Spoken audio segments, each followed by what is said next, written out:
Assalamualaikum warahmatullahi wabarakatuh. Selamat datang di video saya yang kali ini akan membahas tentang kalimat yang sering banget kita sampaikan tapi kayaknya sulit untuk dilakukan. Apa itu kalimatnya 4 huruf ini ya? Seringkali kalimat ini harus kita lakukan ya. Tetapi pada kenyataannya tidak bisa kita aplikasikan dalam kehidupan sehari-hari. Kita masih sering merasa terkoreksi oleh kelakuan orang yang seharusnya kita maafkan.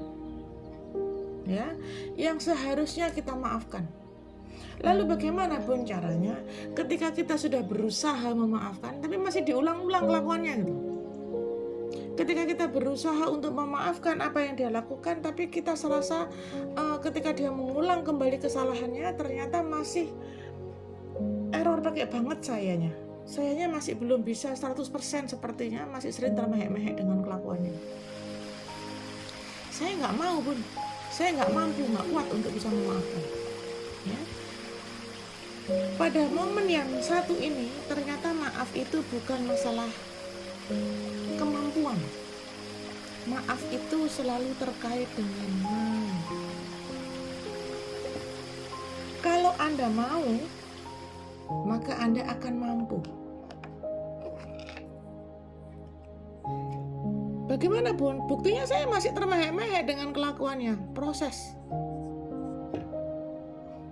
Kalau engkau sudah mau memaafkan, maka engkau akan dimampukan. Kalau kamu tidak mau, maka jangan harap kamu akan mampu. Lalu bagaimanapun caranya, ketika dia masih terus terniatkan gitu ya, atau terus melakukan kesalahan itu terus-terusan gitu loh, nggak ada berhentinya pun, capek saya. Ya, maka tugasmu cuma satu sebenarnya. Kamu tidak bertugas untuk membaikkan dia, tugasmu hanya satu, ingatkan. Tentu ketika engkau mengingatkan harus dengan bahasa dan pemilihan waktu yang tepat.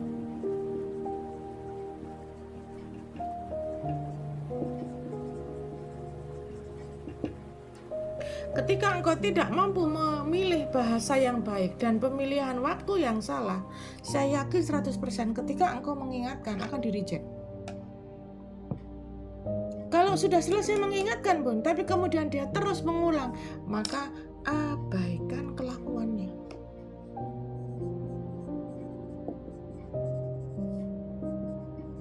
Abaikan kelakuannya yang salah itu. Karena dia tengah menuai sikap dan sifat atau perilaku yang sedang dia lakukan. Dia sedang menuainya. Dia sedang menanam bibitnya. Dan tugasmu hanya kepada mengingatkan, kemudian tetap bersyukur kepada kehadirannya.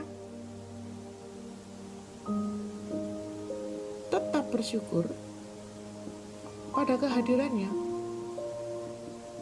Jangan-jangan engkau ini dimunculkan di dunia fana yang penuh dengan keindahan semu ini, memang tugasmu untuk membuat dia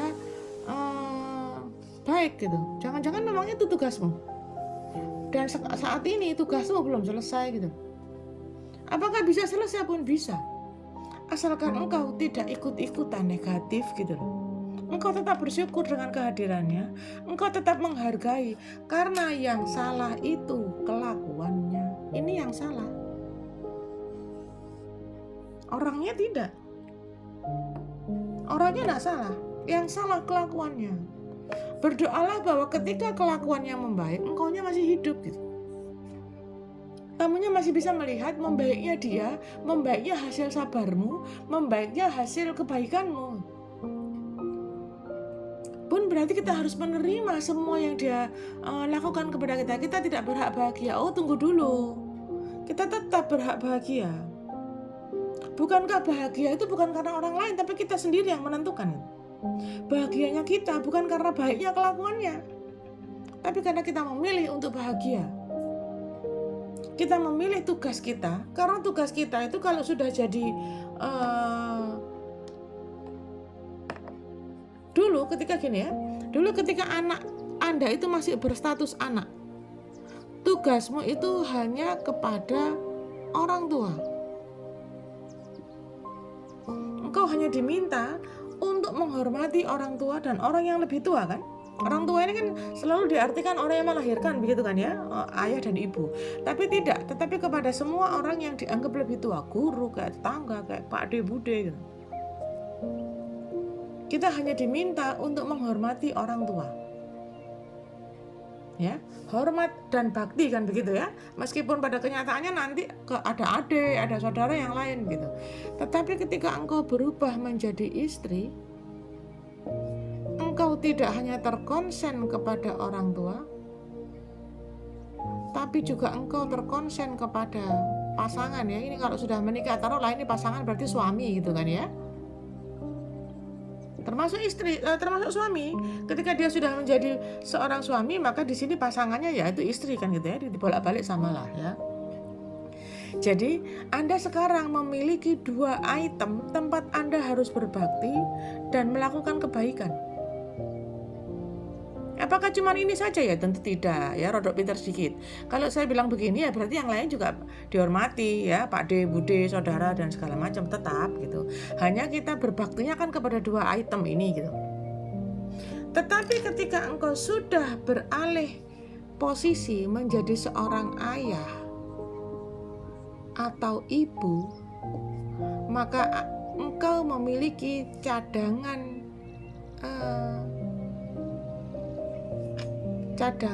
lagi, yaitu anak yang harus kau baikkan. Jadi engkau memiliki 3 cara untuk tetap berbakti kepada pasanganmu, tapi tanpa mengabaikan orang tua dan tanpa menjadikan anak korban. Maka sekarang ketika posisimu sudah menjadi ayah atau menjadi ibu, konsenmu bertambah, jalanmu untuk menuju kebaikan bertambah. Kalau tadi hanya orang tua, sekarang ada pasangan, maka sekarang ada anak. Kalau anaknya 1 rada enteng lah ya. Kalau anaknya 3 kayak saya atau 5 kayak kakak saya, buyar. Jangan-jangan salah satunya adalah korban emosi Anda. Maka kalau kemudian yang 1 ini sedang mengabaikan engkau sebagai pasangannya, sebagai orang yang harus mengingatkan dia, sedang dia abaikan, maka konsenlah kepada 2 item yang lain gitu. Ketika engkau tidak mampu menghormati, saya yakin dia nggak mungkin 3-tiganya error, nggak mungkin. Pasti ada salah satu yang bisa engkau baikkan, pasti ada salah satu. Ada yang orang tuanya error, pasangannya baik. Ada yang pasangannya error, orang tua dan mertuanya keren. Ini orang tua pada akhirnya kalau sudah ada di sini akhirnya menjadi mertua ya.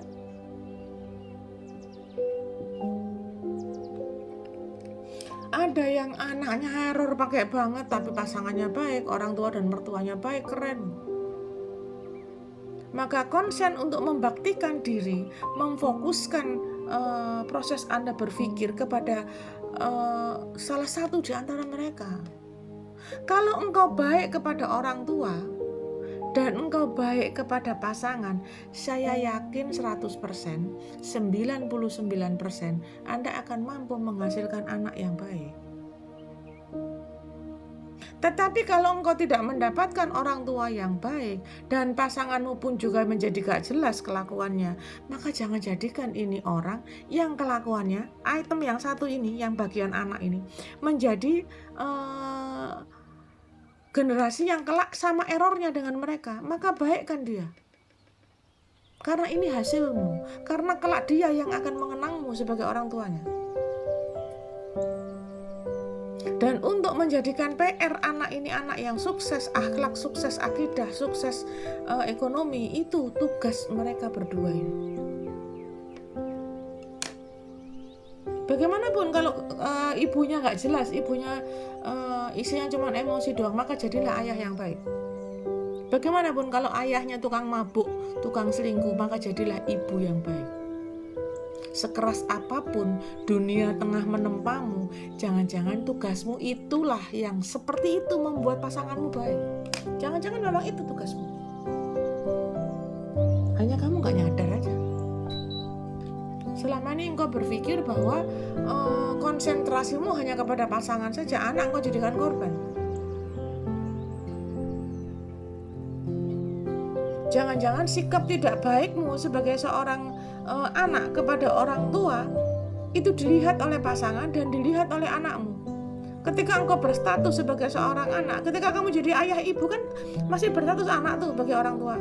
Kalau masih punya orang tua kan statusnya masih anak,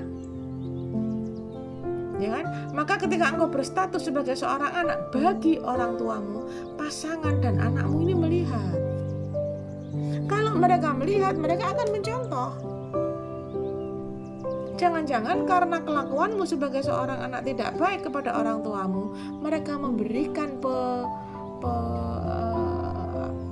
Allah menunjukkan bagaimana rasanya jika kelak engkau akan memiliki anak yang kelakuannya sama kayak kelakuanmu. Ya, karena untuk bisa menjadikan anak ini keren seperti yang Anda inginkan, Anda harus memaksa.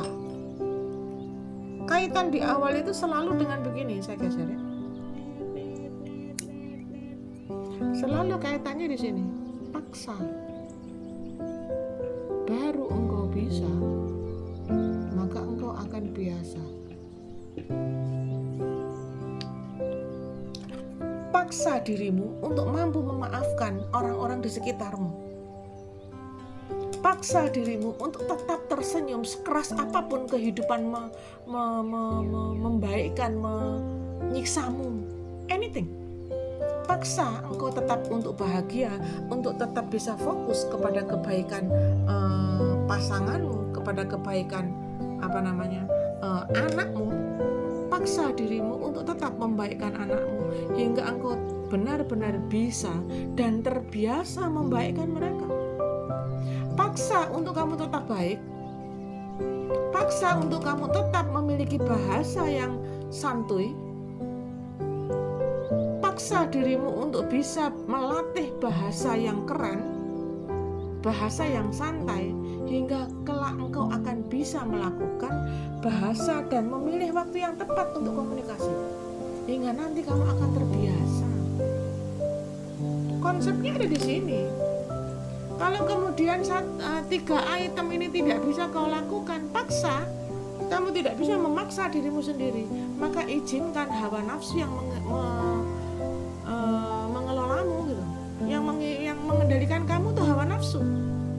Karena ini kalau sudah sampai di level ini, paksa ini, engkau sedang melatih. Ini levelnya melatih. Ini latihan. Kita sedang di posisi ini sekarang. Ketika latihanmu ini berjalan dengan semestinya, maka ini kamu sudah dalam posisi sadar. Jangan buru-buru kamu bisa sadar sebelum kamu memaksa dirimu untuk melakukan latihan.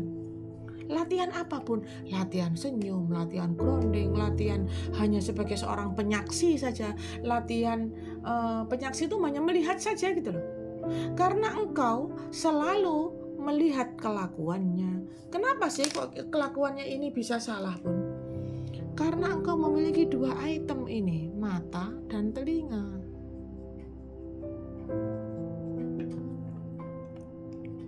Matamu melihat kesalahan dan telingamu mendengar kalimat-kalimat yang buruk. Pemahaman-pemahaman yang buruk engkau dengar dari orang-orang sekitarmu. Matamu melihat kesalahan yang cucok.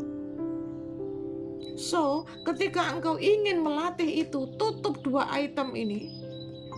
Tutup 2 item panca indera ini untuk engkau hanya melihat ke dalam saja. Melihat ke dalam dirimu saja.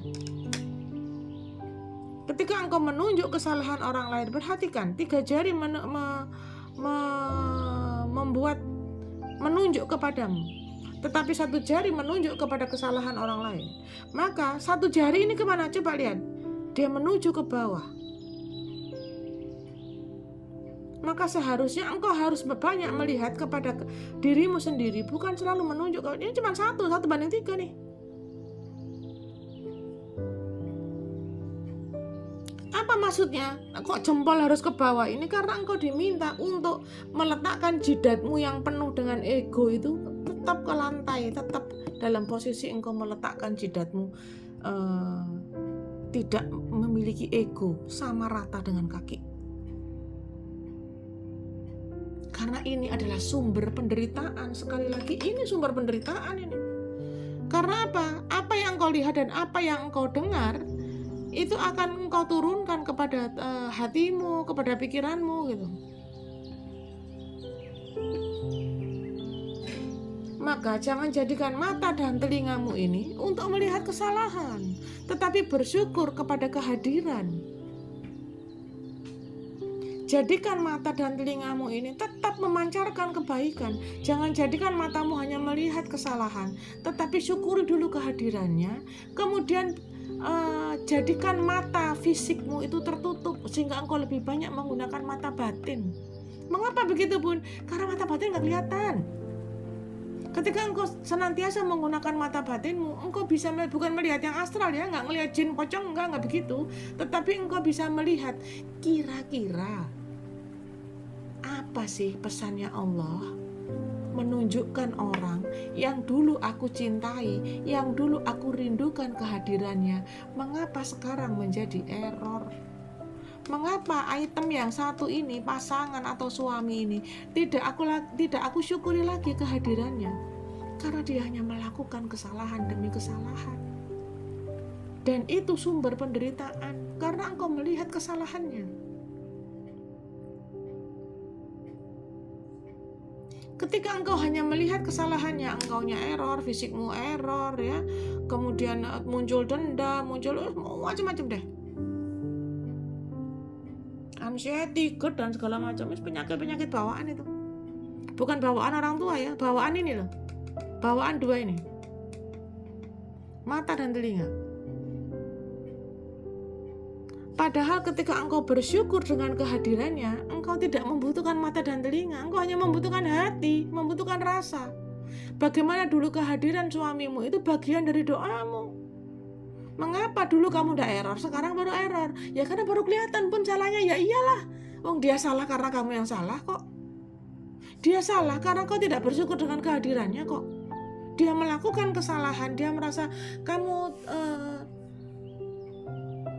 selalu hanya mengkoreksi kesalahanku, kamu lupa dengan kesalahanmu kok. Kelak ketika engkau sudah lolos dengan proses engkau melatih diri, engkau akan sadar mengapa diciptakan manusia seperti itu. Jangan-jangan Allah tuh lagi ngajarin kamu sabar, tapi kamu gak sadar kalau sedang diajari Allah caranya sabar. Ya Allah, jadikan aku makhlukmu yang sabar. Terus kamu dikasih pasangan, dikasih orang tua, dikasih anak yang sedang melatih engkau untuk sabar, tapi kamu gak nyadar, malah marah-marah, lah repot. Repotnya pakai banget.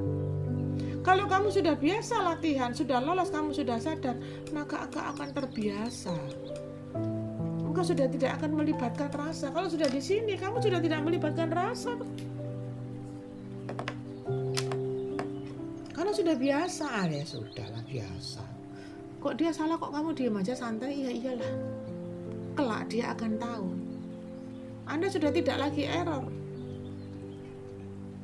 Tidak lagi konsen kepada kesalahan dia.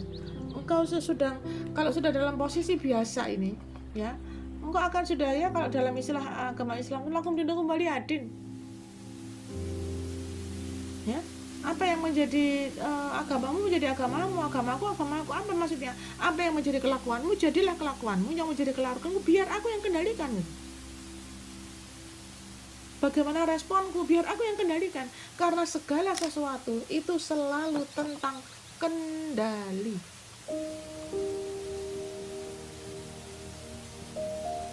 Selalu ini.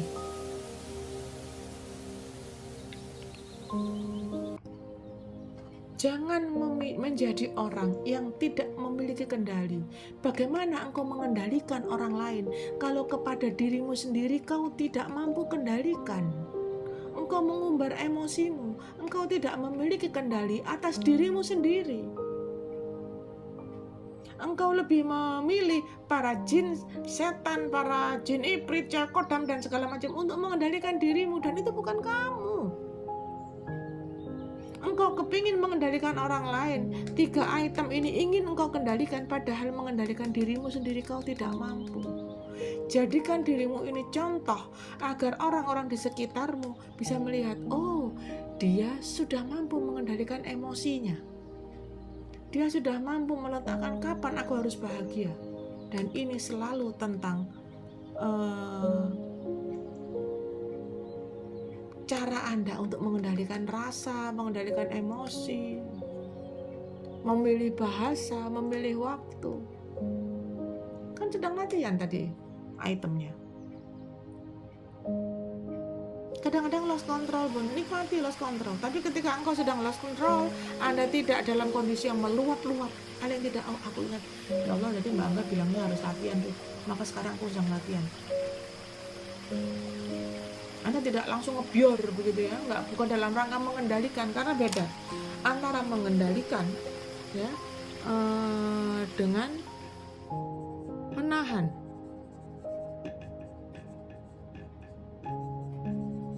Beda banget nih. Anda sedang tidak menahan emosi, tapi mengendalikan emosi. Jadi ini nggak sama ya. Mengendalikan dengan menahan nggak sama. Kalau Anda menahan emosi, maka pada satu titik itu akan ngebior. Anda sedang menahan kan, karena sekarang sedang bulan puasa ya. Anda menahan lapar dan dahaga, maka ketika proses berbuka Anda makan segala macam gorengan, tahu isi, ote-ote, pisang goreng, mendoan, semua Anda makan. Lumpia, risoles, lemper, es buah, es degan, es cau, semua dimakan karena sedang menahan. Tetapi ketika engkau mengendalikan, maka lapar dan dahaga yang engkau miliki tidak engkau luapkan ketika proses berbuka. Anda cukup makan dan minum yang sesuai dengan kebutuhan karena sedang tidak menahan, nggak ngebior. Bedanya di situ. Aku sedang mengendalikan emosi, maka ketika engkau sedang dilatih emosimu oleh 3 item ini, maka kendalikan, jangan ditahan. Dan ditahan ini biasanya yang suka silent treatment tuh ya, yang suka diem-dieman ini.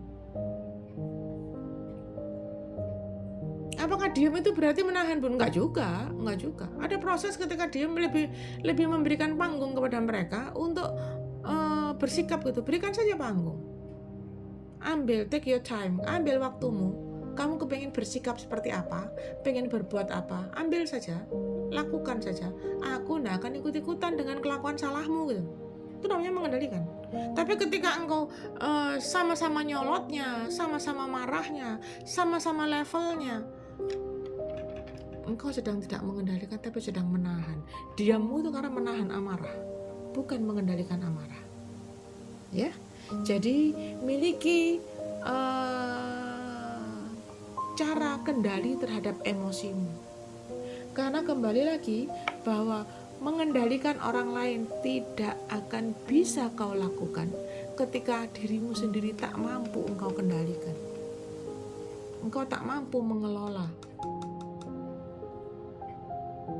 Ya, jadikan dirimu contoh bagi orang-orang di sekitarmu bahwa engkau adalah orang yang bisa mengendalikan diri. Sekeras apapun badai kehidupan, peristiwa yang dimunculkan oleh 3 item ini, engkau sedang memiliki kendali kepada sikapmu. Engkau bukan orang yang tidak memiliki kendali, bukan orang yang lost doll. Dalam hal ini butuh yang namanya dewasa. Jangan cuma dewasa di KTP ya. Jangan cuma bisa bersikap dewasa, bertindak dewasa. Apakah cukup hanya dengan dewasa saja, Bun? Tidak, Anda butuh ilmu. Cari ilmu-ilmu pemberdayaan yang mampu membuat Anda menjadi dewasa sesuai dengan usia. Ya. Dewasa sesuai dengan usia. Jangan usianya 40, 50 ya, kelakuannya masih kepingin dibenerin terus, pengen didukung terus, pengen disanjung terus. Ya. Akunya itu dikurangin lah ya, egonya dikurangin. Oke, saya rasa cukup itu yang bisa saya sampaikan dalam video kali ini. Ya, silakan di-share, like, komen, ya, subscribe untuk Anda yang baru gabung ya. Selamat mengikuti live streaming saya di aplikasi TikTok. Di sana saya live streaming setiap hari 12.30 waktu Indonesia bagian Barat setiap hari kerja. Kita belajar sama-sama di sana. Anda boleh bertanya langsung kepada saya di sana ya. Kalau pertanyaannya terlalu panjang akan saya bahas di video YouTube seperti saat ini. Semoga bermanfaat, boleh di-share kepada mereka yang membutuhkan, dan sampai jumpa di video-video saya selanjutnya. Nikmati prosesmu, nikmati hasilnya, dan jadilah orang yang memiliki kendali atas dirimu sendiri. Oke, sampai ketemu.